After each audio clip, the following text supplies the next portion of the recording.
everybody, I'm Tom Vasel. Welcome to Lookback. This is where I go back and take a look at reviews I did a year, 5 years ago, and 10 years ago this very week, and tell you if there's been any changes or not.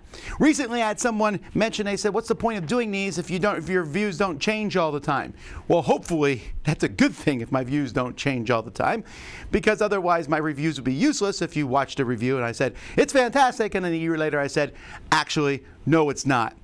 That being said, sometimes my views do change, and I have several games today, especially from the 5 years ago, that have changed. My tastes tend to change over time, and I found myself, nowadays I'm a little harsher towards some games that I might have been easier on before just because there's thousands of new games out there. But let's start with a year ago. First of all, we have Naruto card game, which I may have pronounced incorrectly. This was a fun review. I had my daughter, Violet, come on, who's a huge fan of Naruto, although nowadays she's moved on to Fairy Tail. But this is a terrible card game. I mean, terrible. And I just had her come on, and I made fun of the fact I just like making fun of their cartoon. It's fine cartoon. The kids enjoy it very much. Apparently there is many, many episodes of it, but this game is not good. In fact, they redid the game again as Godzilla. It looked to be pretty much the same game, and I refused to even try it. Whales Destroying the World.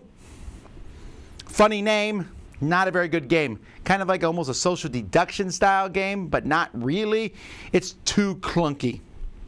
Sovereign's Chain, this is a game where you're playing these cards in front of you and you're making these chains, but the game just goes over and over and over and over. Just again, not a very good game. We Rate Dogs, the card game.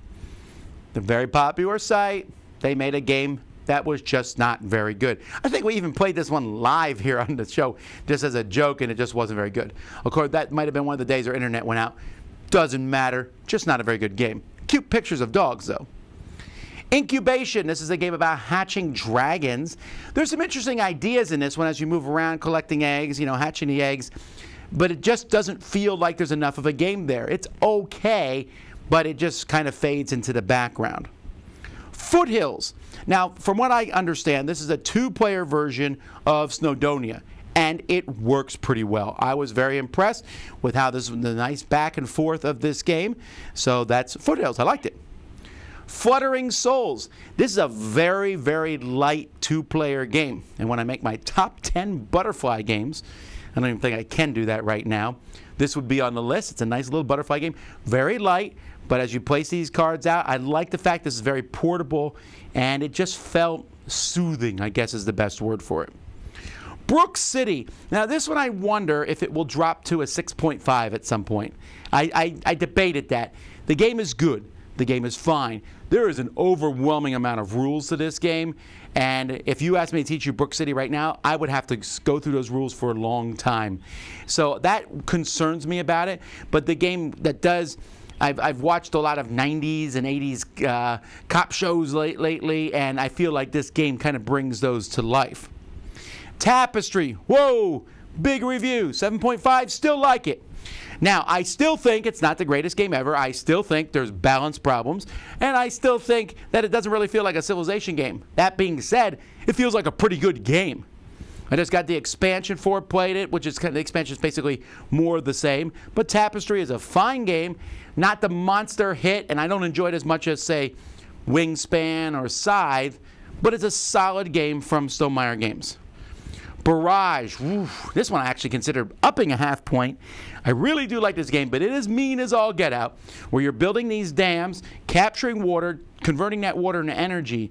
But, some Euro games you talk about and you say, hey, I'm just playing this game in front of me and I'm not, it's kind of solitaire. That's not how Barrage is. There's this constant fight. The water is precious and you're fighting over it. A pretty neat game with some really neat mechanisms. Las Vegas Royale.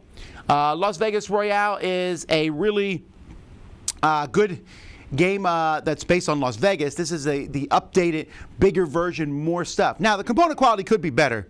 There's no arguing that. But I just love this push-your-luck style game, and Las Vegas is one of those games that has grown on me over the years. Wayward. This one I dropped just a bit. Wayward is a fine game based on a property that I don't know, well, I didn't know a whole lot about, actually. I did go and read the entire comic series, and it's an interesting series.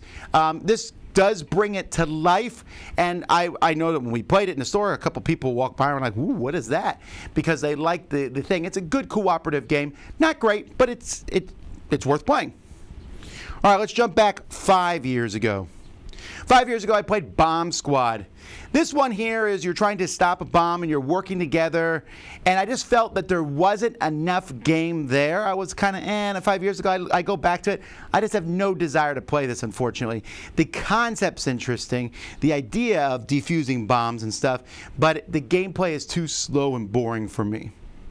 Why First is a really weird game where you're trying to be second. The whole thing is about being second in each round, and then at the end of the game being second. It's a funny concept, interesting idea. It's okay to play, but forgettable. Isle of Skye from Chieftain to King. Now, I know I might get some backlash on this. This one was a fine game. I enjoyed it, but I found that in 5 years, I've never once wanted to play it again. I've had the opportunity. It won the Kenner Spiel. A huge award. Every time I look at it, I'm like, I'd rather play something like Carcassonne or some other tile-laying game. So I had to drop my rating by a point for this one. It's a fine game. It's just that for me personally, I just don't find it as interesting. This Little Prince, Rising to the Stars. Oh, beautiful little game. Love the idea of all the different concepts in this game. I love the theming of it, and it's pretty good. Just not one I want to play a lot, but I, again, love the theme. Favor of the Pharaoh. Not the greatest of components for this one, I think, but this is a dice game based on an earlier dice game, and essentially you're trying to roll a big giant number at the end of the game. To do that, you're rolling Yahtzee. It's like customized, it's like growing Yahtzee. You roll to get these tiles that give you special abilities, that give you more special abilities, until you make that one big roll at the end. I enjoy it. Portal, the uncooperative cake acquisition game. I'm not a huge Portal fan, but this was a lot of fun. It's very, very simple, very light, a bit of a race game with some nice little cake pieces in it. 6 Nymphs. Now this one I dropped a bit, and the reason 6 Nymphs dropped, now 6 Nymphs, everyone plays cards, you put the cards in columns, and then you see who, you don't want to put the 6th card in a column, and it says had many different versions, Slide 5, 5 Alive, there's all kinds of names for it. This game's very popular. I like it, it's fine. The only reason I dropped the rating is because there are so many other little card games that give me the same feeling that I would rather play. So I still would play it. It's fun. There's just a lot of other cool ones. In fact, I'll be reviewing one of them shortly. And then we have 7 Wonders Duel. 7 Wonders Duel, just an absolutely fantastic game. Wow, 5 years ago. It seems like a long time ago for a game that still feels relevant and new and fresh today. I didn't think they could take 7 Wonders, which is a good game, and make it a 2-player game and better, but they did. 2-player drafting, here it is. All right, 10 years ago. First we had Mad Zeppelin. Mad Zeppelin I have a soft spot for it, even though I gave it a 3. Soft spot for it because this is the first game I think that I played with Z Garcia.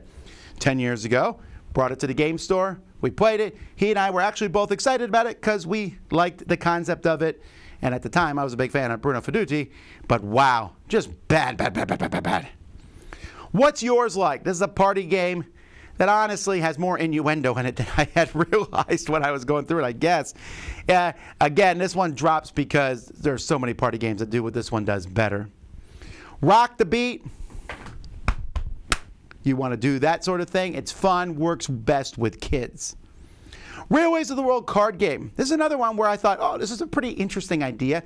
It doesn't actually feel like Railways of the World, but it's a decent card game. But again, I've had pretty much no interest in playing this since, so I dropped it a point.